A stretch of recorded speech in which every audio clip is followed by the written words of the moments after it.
Hi everyone, my name is Gabriel Massan. I'm originally from Rio de Janeiro, Brazil, um, but I'm based in Berlin, Germany. So I would say that I'm a digital artist, but now seeing myself more as um, a video artist and also a game developer. Um, so I've been experimenting with the digital realm since I was a teenager. When I was 13 to 17, I used to record my screen while I was playing The Sims, and I did that for quite a while. And then I would edit all the scenes and publish on YouTube, and also dub all the scenes um, until I went to college and decided to stop.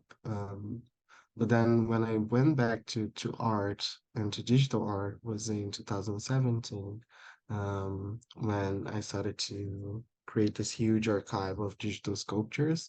And little by little, this archive started to grow in a way that I was able to build really huge compositions. And also, I guess throughout the years, understanding more that my practice was really related to a collaborative world building and also a radical approach to storytelling.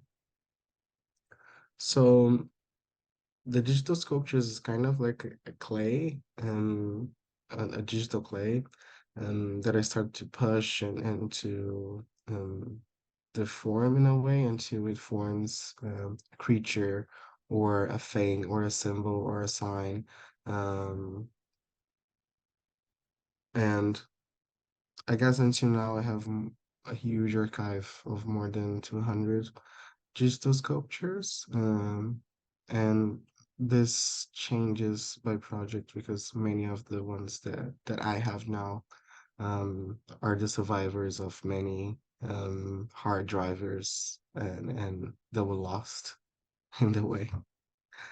Um, so yeah, I guess in the beginning of my practice, in between 2017 to 2020, um, I would do really singular and individual portraits of my digital sculptures or videos with only one sculpture, kind of like giving this monumental feeling for them. Um, and I guess going through the immigration process to Germany, and also with the pandemic, I felt the need to build really full compositions, like small habitats for those sculptures. And then I started to understand that I really wanted to have them performing live in a way, which really resonates with the concept of critical fabulation of Saidiya Hartman. Because I guess my understanding of my digital sculptures is actually this attempt to externalize all my confusions and also to externalize this need that I had to form identity or a relationship um, with the culture that were presented to me while I was growing up. Because growing up in the favelas and suburbs in Rio de Janeiro, um, most are Afro descendants from the Afro diaspora. Um, and we actually do not have access to the records of our family. So I could only, when I started to be more worried, where did I come from? Where's my cultural heritage? Or what is my relationship with religion, for example? Those answers I could not get it from my family and not even from the government or the local government from my city. Um, and that generated a feeling of being lost in a place that is called Brazil, kind of like not having a strong bond with what was presented to me Also because there is this huge whitewashing made with like Christianity. So I guess my feeling of externalizing that preoccupation or that needs to feel part of something became this archive of digital sculptures, like trying to create symbols and signs that would resonate with my feelings, with my emotions, with my needs, with my faith on myself. Um, so in the when I start, there's not really like an image or a creature that I'm trying to imitate or simulate. It's really like a complex mix of references and images of my everyday life. Also because in 2017 I was also really interested in taking pictures of amounts of trash that I would find on the streets, and there I would find also like mechanical parts, clothes, and this would form really a beautiful composition with the colors and the textures. And then I was also addicted to get toy catalogs from kids stores, um, and also take pictures of insects and of course anime and cinema. But it was only from 2019, I would say, that I started to really learn on how to simulate life within those sculptures, calling them sculptures actors. Um, and those sculptures actors, I would program um, a digital space that they would be put inside, not really having like a heritage of like what is a living being and what is a rock. Everything shared the same animation technique, and but then when I started to really be more interested about specific topics or to portray some urgent themes and matters in my research. Um, I also started to simulate systems that would reveal the sense of inequality, which is something that really traumatized me and also got me out of Brazil. The sense that I could um, feel and see the influence of inequality in my everyday life and in my and also in my relationship with the whole. Um, so within that, I also understood that those cultures they were just they could be appropriated somehow, that they could serve as technology for other artists to experiment with storytelling, to use those sculptures to get those actors and enable them to perform in the way or to actually communicate what other artists want to communicate. Um, and I guess within that, the idea of the third world about a dimension, which is the exhibition that is being shown now at Serpentine Galleries, um, came to life of really finding ways to use um, game as a tool for sharing knowledge, and not only sharing knowledge, um, but sharing the technology, seeing the game as a technology that can serve to highlight important topics or situations or feelings and causes. And I guess that's what Third World is interested in. Um, sorry, there are some images popping up from my screen. Um, so with Third World, it was it's my second game and was developed throughout. 2 years, started in the end of 2021, um, and it's still in development. So the idea is that I really wanted to build a platform for artists to experiment with storytelling and collaborative world building. Um, and my way of doing that was to create a game, kind of like a baseline structure, all the scenarios, the weather, the conditions, um, and this mission. Um, and then each level, the artists are invited to recreate the mission of the whole game, plus to dub all the characters and build the storyline for the whole level.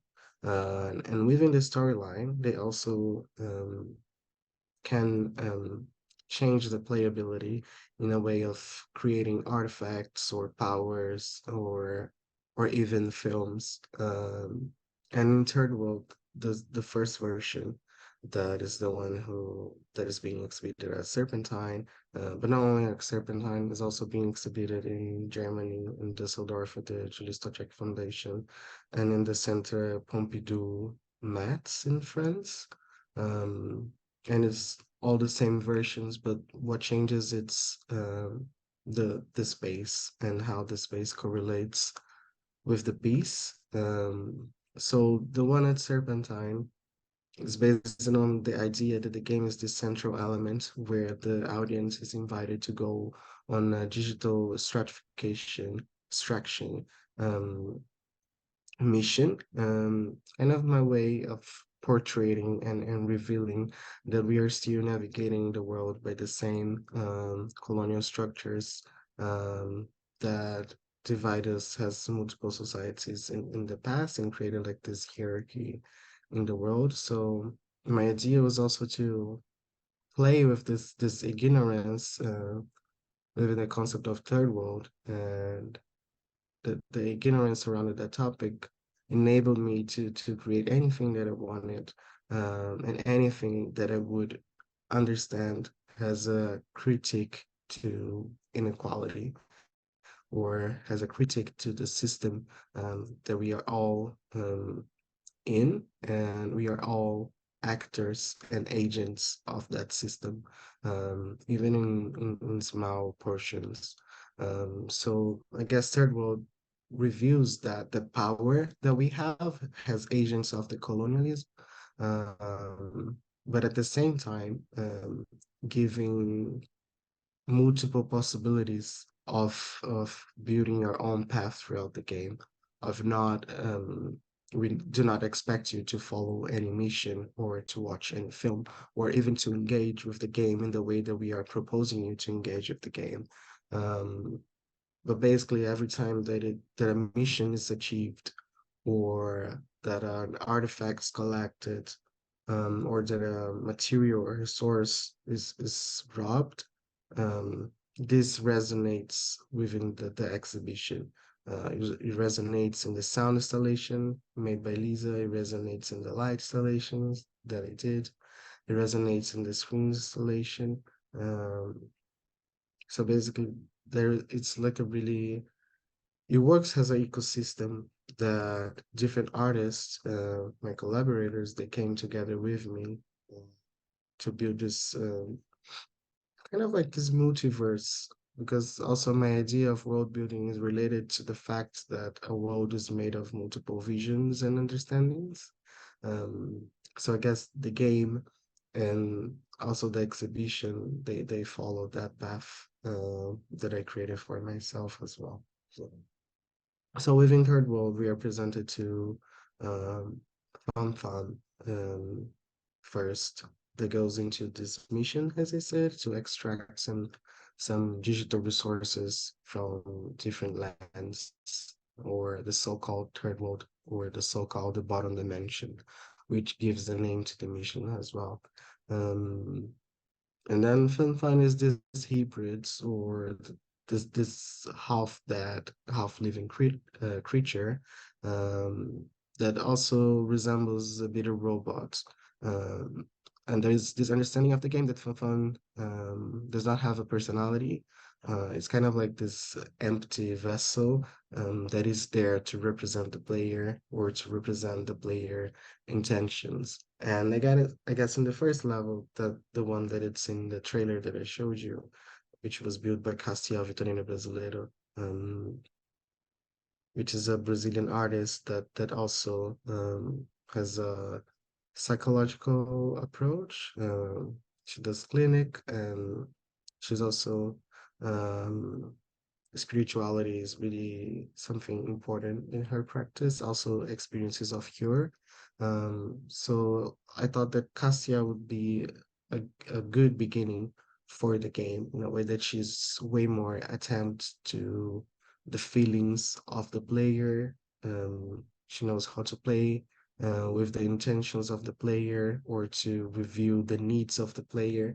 And this is something that we learn to do by dialogues, films, and the relationship that the Castiel build with memory to bringing a sense of creating memories inside the game. Also because the game has no maps. So the idea is that the paths that you create, the pictures that you take, the videos that you take, or even the dialogues, the encounters that you have, they form a map, but it's a map, an unconscious map that is made of images, it's made of care, or is made of empathy. Because I guess the way that you see the experience also changes the experience that you will have inside the game. Since there is not a really correct path. And then the second level, we have Edgar, who's way more interested in the pollution of things, coming from São Paulo, and which is like this massive city in Brazil. Um, then Edgar is way more interested in how the city affects us, especially the Black identities in Brazil.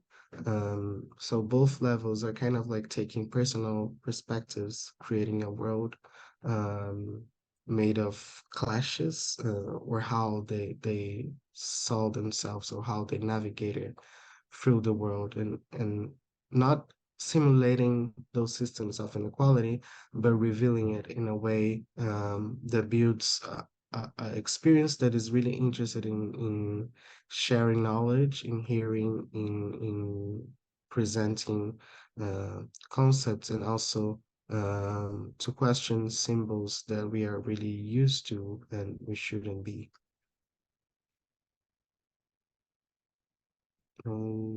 Just a second.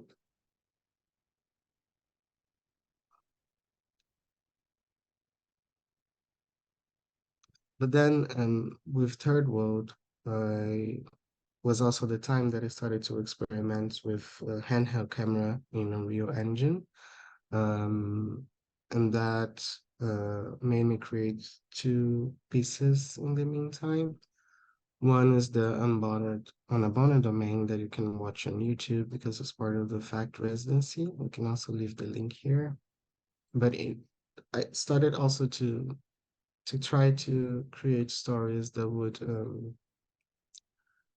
some have this sense of like a global warning or a global matter, or also like a more sorry, also like a more cosmovision of the causes that they're really resonating with me, or while the other pieces are coming from the personal experience, and kind of I'm trying to build simulations that can carry um, my understandings of these experiences that I went through, but actually not bringing my personality, but allowing the digital sculptures to simulate a personality, to simulate an identity that is not really based in like gender, race, but of course is based on my experience and me as a colored person. It's really it's really powerful to not have my image in my work, because then I and present my thoughts and my ideas and question things that if I was presenting myself, that would not be possible from the previous experiences that I had. Um,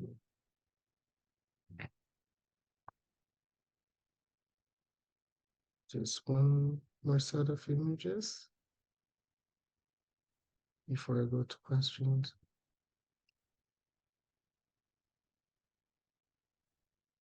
Um, so within that, I've been also translating and interpreting really complex studies, like the Unpayable Debt book by Denise Ferreira da Silva, um, which bring this um, understanding that Black performance can create gaps in the current hegemony. Um, so within that, I created a piece that was shown at Outernet Arts, but it's actually also in the installation that is welcoming the audience at Serpentine. It's called Continuity False, and it's based on the idea that all those characters are inside a simulation, and that is based on the repetition of actions, of encounters, until in the end, this repetition, caused by the limitation of the space, uh, creates actually resonates has like a ritual, and this ritual creates um, the gap that Denise is speaking on her book, is acknowledging on her book.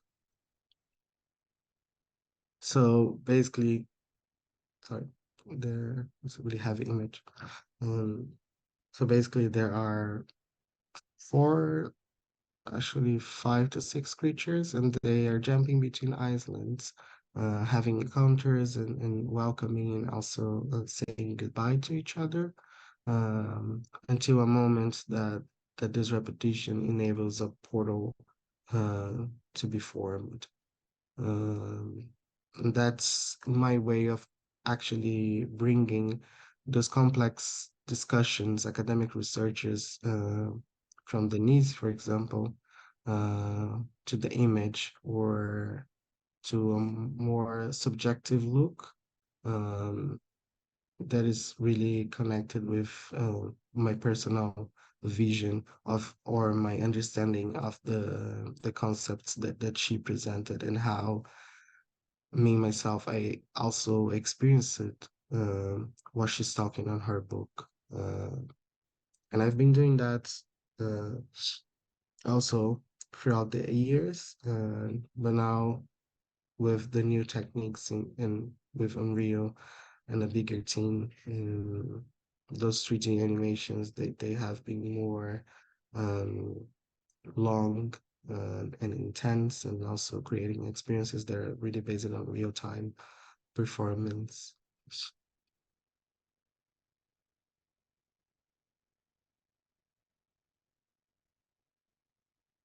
Oops.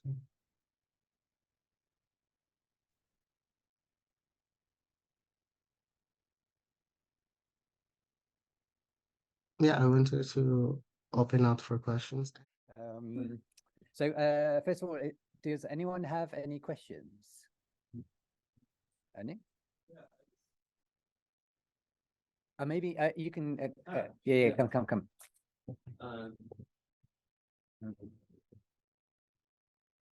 Hi. I was just Hi. wondering. Hi. This is funny. In front of everyone. I was wondering if with you were talking about kind of with this kind of gaming, I guess, structure of using like engaging in collaboration as a way of also informing the different levels. And I was wondering if there was kind of like a narratology to it or some sort of like through line beyond the environment and maybe some inherent traits that the characters or the actors, sorry, have.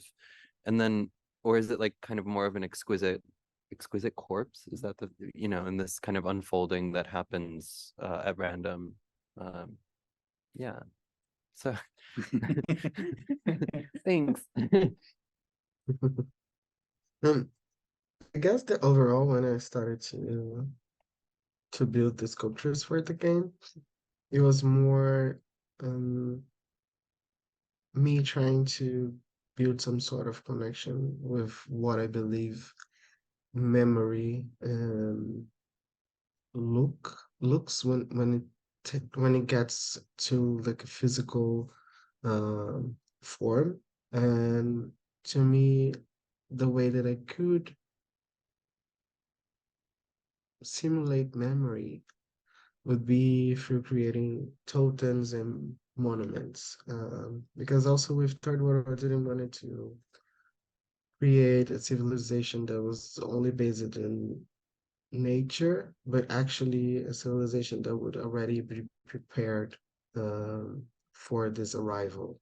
And that would leave traces, possibilities, and would also design paths and possible paths, already imagining how the player would navigate or what kind of questions that the player would have while playing the game. And also because since I had no maps and I had no interest in maps, totems and monuments was the way that I could find for the players to remember specific locations inside the game, and to also find a way through the game while guiding themselves by looking to the figures. Um, and I guess with the creatures, um, my only direction was that I really wanted Fan to be white, to be this blank uh, paper, and that the other creatures really wanted them to feel like the environment. So I did all of them in a really with a really rocky texture, that they could camouflage, I don't know, but they could hide within the other sculptures. So also to create a sense for the player that everything is the same thing, but at the same time, it's not. But they all share kind of the same um, importance for the overall system. I don't know if I responded to your question, but that's how my process started. Um, he said it was great. So, in case you didn't hear, does anyone else have any question? Jen, come, like,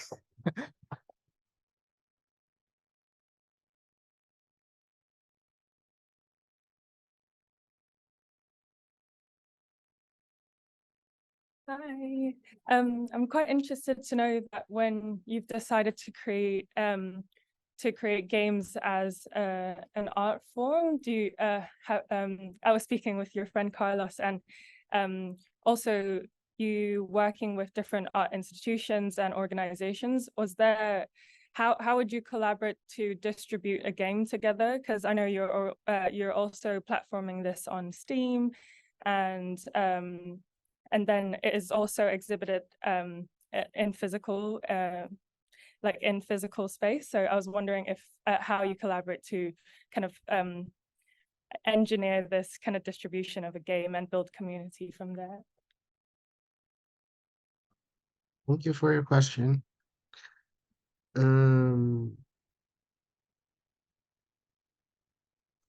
I started to really be interested in games. As I said, when I was really young, I did all the screen recordings of the Sims, created all those series for YouTube. Actually, at that time, it was more based in like soap operas, telenovelas.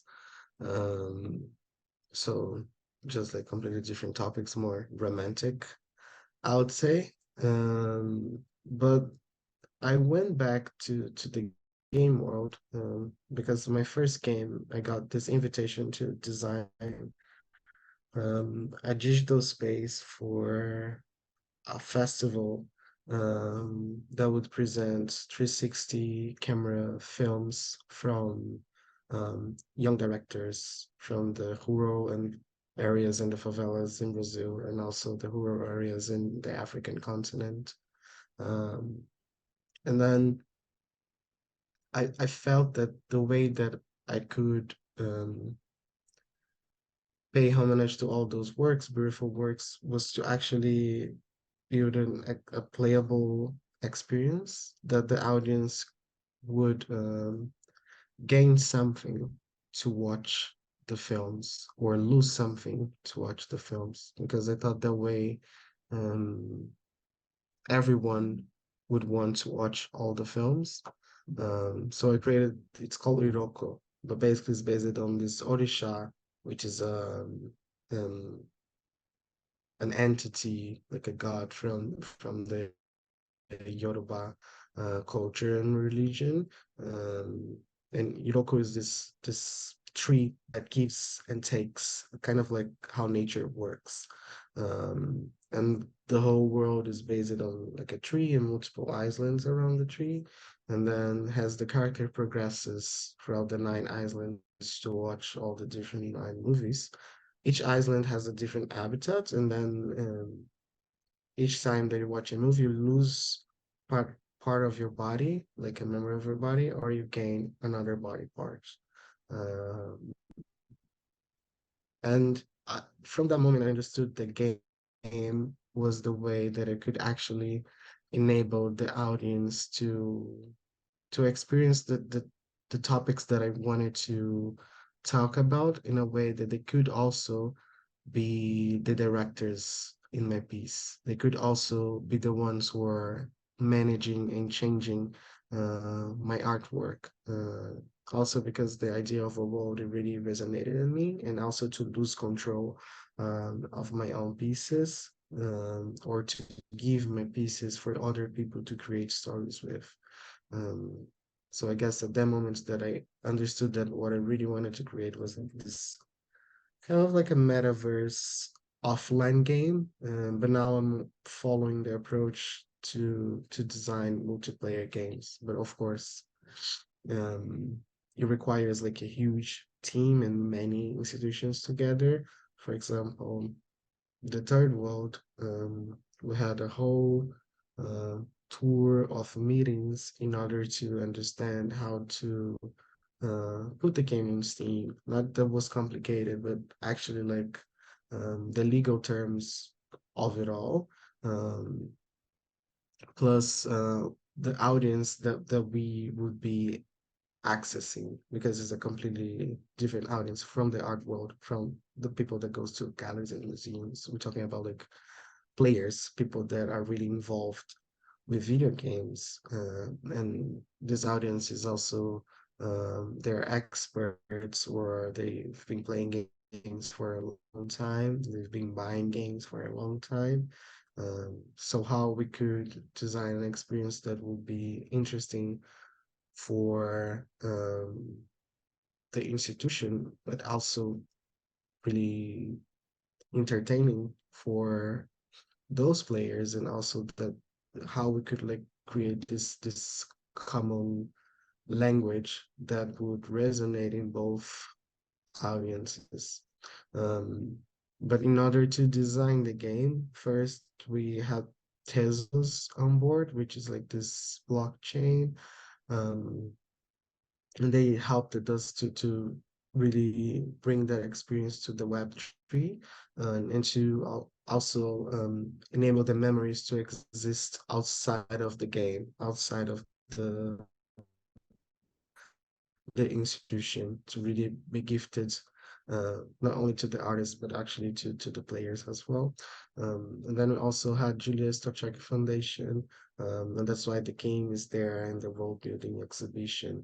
And in the meantime, we also had like meetings with different um, themes around the world. Like I have like sessions with Veronica Woe, which is the Ian Chain producers, with Jacob, who was the first to do the artist world. I think he's a Danish artist. And also we had like a company from Canada, of people that design games, but actually they kind of like helped us with the playability, playing the game and giving us feedback. But it was almost like 1 year of play testers. But in order for a game to exist, I think we are looking to the art space, also making the institutions to collaborate with each other. Um, because only with collaboration or only with partnership that we can build such incredible experiences, and we could also um, bring different people to experiment, and also having the time to like research. Of course, like a 2 years project in like a gallery space, it's almost impossible.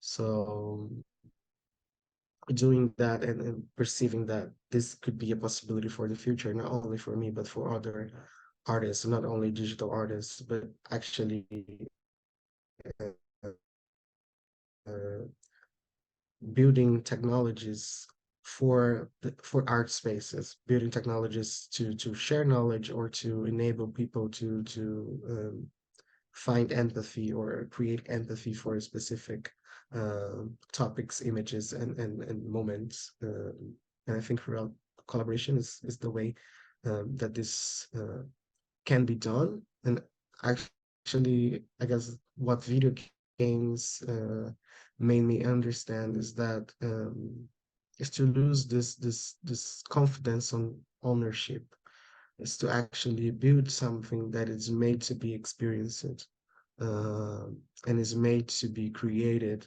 by many people. And only because it's created by many people, only because I access open source softwares, or because I access different texts and researches, that I was able to create Third World.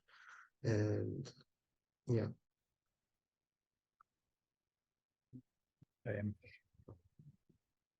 I guess it's not really a question, but I was just a recurring topic, I guess, that's been happening in the summit has been, I guess, artists and designers and creatives using, I guess, like moving towards kind of using gaming engines for various means, either to produce games or to produce standalone kind of video outputs. But I was just kind of struck in a way by the possibilities of just the terms of like gaming engine, like it being this, like how you were just describing then just seemed very much like this kind of engine for collaboration and kind of being able to kind of construct certain kinds of collectives or communities, etc. Yeah, it just seemed like that notion of kind of gaming engine always seems to be quite a sort of potent and useful term, I think, for a lot of things just outside of producing a game as such. But I guess, like, off the back of that, I was curious with your terminology when you were kind of when you talked about the kind of active players and you talked about creatures within your work. And I was curious in terms of like why do you use those terms instead of, say, like, I guess like a more conventional definition or term would be something like characters, I guess, or maybe even like players, than just a blanket thing. So I'm just like really curious about, yeah, your kind of use of certainly like things like creatures as a term. I mean, it's super cute, but it's like I was kind of curious as to yeah, why you use that term. I think it's related to me understanding that they are not only linked to one experience. Because to me, when I say characters, it's the characters that are part of a story. It's the characters that are part of like um, something. And I believe the creatures, they just are, and they do exist in their way, their own ways, by their own meanings. Um, and I think when I bring the word creature, it also gives them the power to exist in our imaginary, because the characters are too related with like the fictional or the topic, and I think the sculptures that I'm creating, they can be anything, because they can also be anything to me. And the way that I build compositions with them is by understanding that every time that I build a different piece, being that an interactive experience or a video, um, every time this creature takes a different role. Every time this creature is presented in a different way. And I guess also enabling the sculptures to be creatures, I also take myself out of the scene, and just leave them to coexist and to be programmed or even to be adjusted by AI or algorithm in a way that I am not anymore the one who dictates what should happen. Mhm. Great, thank you. I know we're kind of running out of time. Has anyone got any like final question before? No. Okay. Let me just kind of move otherwise. So yeah, so thanks very much, Gabriel. It's like super interesting, and yeah, so much I've written so many notes, and yeah, so thanks very much for your generosity. Thank you, Daniel. Thanks Thank a you for lot. the space. Thank everyone